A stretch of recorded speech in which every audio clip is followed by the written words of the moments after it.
대한민국을 뜨겁게 달궜던 덕분에 캠페인. 코로나19의 확산으로 너무 힘들어진 의료 현장에서 묵묵히 고생하는 수많은 의료진들에게 사람들은 힘내세요 라는 응원의 메시지를 보냈어. 그런데 7월을 지나 8월으로 오면서 분위기가 좀 달라졌어. 갑자기 의료계, 특히 의사들을 비판하는 사람들이 나타난 거야. 코로나19가 아직도 한창인데 의사들이 집단 휴진에 들어갔기 때문이지.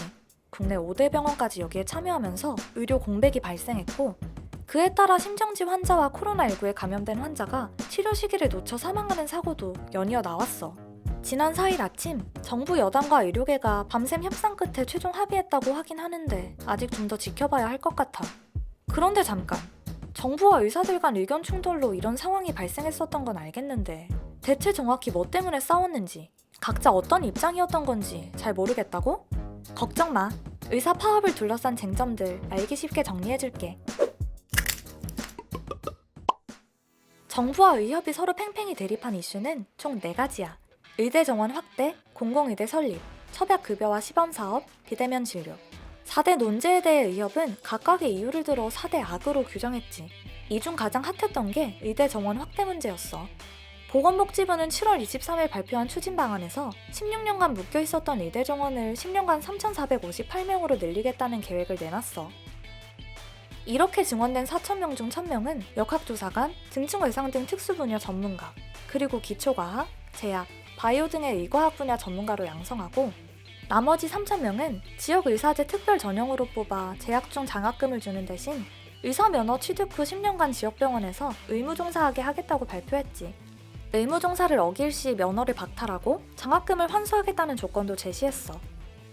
우리나라는 한의사를 포함해도 인구 1,000명당 의사 수가 2.4명에 불과해 OECD 국가 평균에 훨씬 못 미치는 데다가 수도권에 의사가 편중되어 있어서 지방 의사 수는 더욱더 부족한 상황이거든.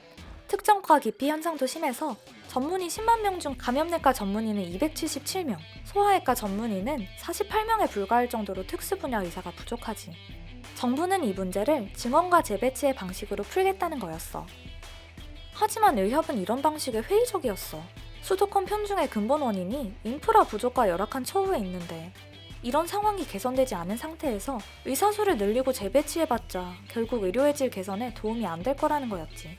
게다가 그 상태에서 의무 복무를 채우고 나면 지역에 머물며 중증의료에 힘쓰는 게 아니라 타 지역으로 이동해 다른 과로 개업할 확률이 높다는 거야.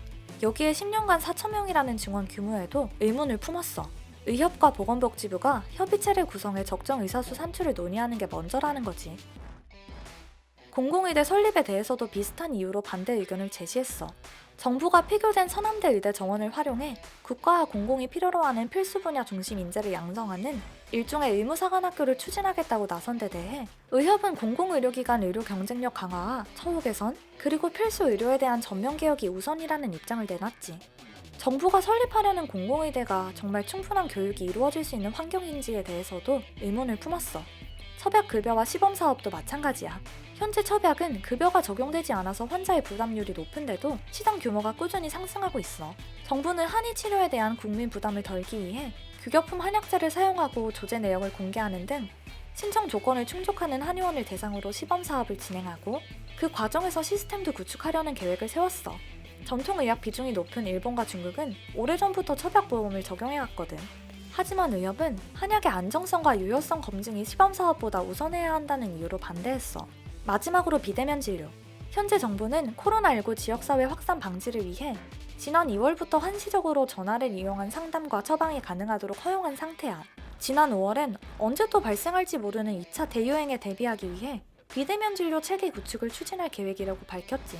이에 대해 의협은 비대면 진료 시 제한적인 소통이라는 근본적 한계 때문에 안정성과 유효성이 보장될 수 없다며 반대했어. 비대면 진료가 결국 원격 의료로 이어져 의료 격차를 불러올 수 있다는 우려도 내비쳤지. 원격 의료가 확대될 경우 1차 의료기관과 대형 병원의 물리적 접근성 차이가 없어져 대학병원 온라인 진료에 사람이 쏠리고 그에 따라 오프라인 진료의 수익성이 크게 떨어지는 중소도시나 시골도시엔 병원이 점차 사라질 거란 논리야. 결과적으로 환자의 지불 능력에 따라 진료의 질이 크게 달라지는 의료 민영화로 이어질 수 있다는 거지. 그런데 잠깐, 원격 의료, 의료 민영화라는 단어 어딘가 좀 익숙하지 않아? 맞아, 5년 전에 있었던 의협 집단 휴진을 촉발한 이슈였어.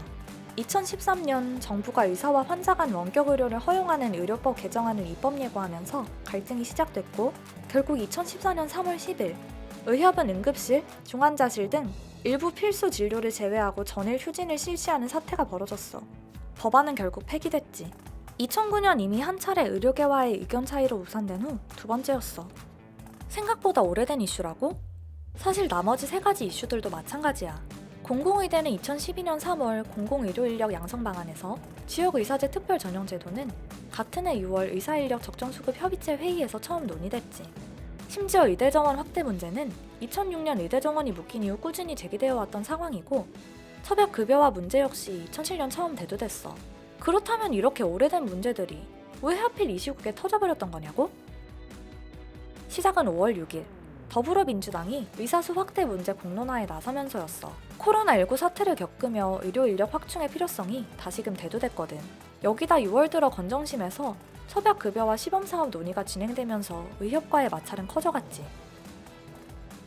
결국 7월 22일 의협은 기자회견을 열고 정책을 밀어붙이면 총파업도 불사하겠다는 입장을 표명했어. 하지만 바로 다음날 의대 정원 확대 및 공공의대 설립 추진 방안이 발표되고, 또 바로 그 다음날 처벽 건강보험 적용 시범사업 추진 방안 보고서가 나오면서 갈등은 극에 달했고, 결국 파업으로 이어졌어. 이에 대해 정부가 업무 개시 명령을 내리고, 이에 따르지 않은 전공의 10명을 고발하며 강경 대응을 하자 의협은 다시 9월 7일부터 무기한 총파업을 하겠다고 맞섰었지. 이쯤에서 생기는 한 가지 의문. 그렇다면 이 사태는 대체 누구의 잘못이었을까? 이에 대한 의견은 분분해. 아무리 오랜 기간 문제되어 온 이슈들이라고 하더라도 의사들의 반발이 큰 정책을 코로나19로 정신없는 틈을 타 그대로 진행시킨 정부의 잘못이 크다고 보는 사람들도 있고, 남의 목숨으로 파업한다며 의사들의 집단 이기주의가 더 잘못이라고 보는 입장도 있지. 한 가지 확실한 건 양측의 의견이 접점을 찾지 못하고 대립할 때 피해를 보는 건 환자들이라는 점이야. 여기엔 당장 치료가 시급한 환자들은 물론이고 먼 미래의 환자들도 포함돼. 정부와 의협이 대립한 네 가지 쟁점은 앞서 말한 특정과 쏠림 현상, 지역 간 의료 불균형 등의 문제를 해결하기 위해, 그리고 변하는 의료 환경에 적응하기 위해 꼭 논의되어야 할 문제들이거든. 하지만 가장 중요한 전문가 집단인 의사들과의 충분한 논의가 이루어지지 못한다면 최악의 경우 구멍이 숭숭 뚫린 부실한 정책이 세워질지도 몰라. 실제로 과거부터 현재까지 정부가 내놓은 정책들을 비교해보면 유의미한 발전이 이루어지지 못했어. 그럼 당연히 미래의 환자들이 문제에 맞닥뜨릴 확률도 높아지겠지. 결국 앞으로 우리 의료계의 발전을 위해 가장 필요한 건 정부와 의료계의 진정한 대화 의지야. 다행히도 9월 들어 양측 모두 한층 누그러진 태도를 보이고 있어. 3일 의협은 단일 합의안을 도출했다며 이를 바탕으로 정부 및 국회와 대화를 시작하겠다고 밝혔고, 정부도 국회와 의료계의 논의 결과를 따르겠다는 입장을 내놨지. 그리고 드디어 4일 정부 여당과 의료계는 밤샘 협상 끝에 공공의료 확충 정책 협상에 최종 합의했어.